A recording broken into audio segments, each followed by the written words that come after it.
Hey guys, welcome to the defending tutorial. People who've been following my Road to Glory series may have noticed that I do not concede a lot of goals and asked me to make a defending tutorial. This tutorial is only about intercepting passes, but there is another defending tutorial upcoming soon. Let's just jump right into it. The most common error now is to run straight at him.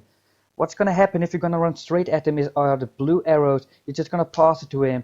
So we're not going to achieve anything if we just run straight at him. So therefore we're going to move in a curved line to get on that passing lane. So we cannot pass it to him now, and he doesn't know what to do, and we intercept the ball. Here we anticipate that he's going to pass it to the striker in the red circle. A striker in the middle is always the guy you want to avoid the pass to. You do not want him to be able to pass it to the other striker. So I'm just going to keep in between to the other striker. And eventually you can see he wants to make that 1-2. He doesn't know what else to do, and we intercept the ball. Opponents always want to pass forward, so anticipate him to pass to the guy in the red circle, and he does that, and we intercept the ball. And if you lose the ball there, you should punish him for that. The opponent again, I already anticipate that he wants to pass forward as quickly as possible. That's how opponents are.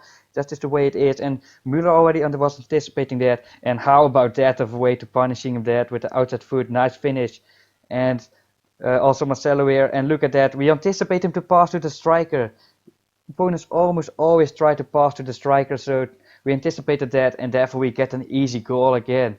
Here another situation. Usually the counter attacks, your opponent is going to try to make a 1-2. That's what they usually do when two strikers up top. So just instead of going straight at them, first get on that passing lane and then charge that player with the ball. Now the illusion, you can see Bale is actually in quite a good position defendingly. He is very close to the guy in the red circle. So what I'm about to do may be quite unusual. You think, is it very bad defending? I'm moving away from him. But what I'm actually doing is I'm giving the opponent the illusion that he can pass it to him. It looked like to my opponent that he could pass to that player, but I was just waiting for him to make that pass, and when he did that, it was just an easy job to finish that. Here I tried it again, but the opponent did not take the bait. I moved away with Marcelo, but he didn't take the bait. So, but I hope you get the idea of what I meant with that.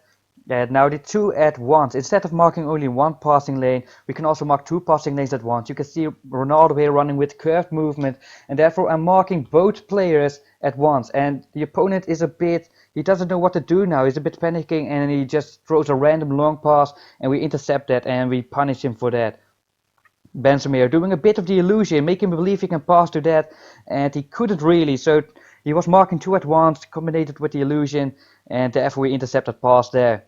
Now blocking the next option. In this case we have to accept the opponent is gonna pass it possibly to the left fullback. We cannot block that anymore, but what we can do, we still can get already on the passing lane to the next player. So before the left fullback receives the pass, I'm already on the passing lane. So we cannot pass it forward anymore, and that's what most opponents want to do, and we get the ball there. And we anticipate now the most dangerous player. That's the one you want to block. Usually you want to block your opponent from being able to pass that striker. That's the highest priority. Do not let him pass to the striker. And we're just going to get in between that passing lane. You cannot pass. Also, always the center of the field is more important than the side of the field. So if you have to make a choice, always choose for the one in the middle of the field and maybe let the left fullback or the left winger free if you have to make that choice. And how about that for a finish by Ronaldo? And here we can see that before we received that pass, we were already moving on that passing lane. And here we have to accept he's going to pass it forward, and we have to choose: are we going to the guy in the blue or in the yellow circle? And of course we're going to go to the guy in the blue circle because he was in the middle, and we stay in between, and therefore he cannot combine, and he just does a panic through ball, and we intercept that. Now tracking back, this is possibly the most effective way of defending because there is no risk in this. Your back four are just going to stay where they are, and tracking back is just a risk-free method of intercepting passes. You just want to run back, and this is possibly the most effective way in this entire tutorial of defending. Just track back and no risk at all, and I think this was a foul, but we are able to play on because the ref didn't call it, so we get the ball anyway. And finally, blocking with slidings. So we're not going to slide straight at him. That's possibly the main point. I'm not going to slide at the ball. I'm going to slide across the passing lane. I'm not going to allow him to pass that along the passing lane. So I'm not going to slide at the ball.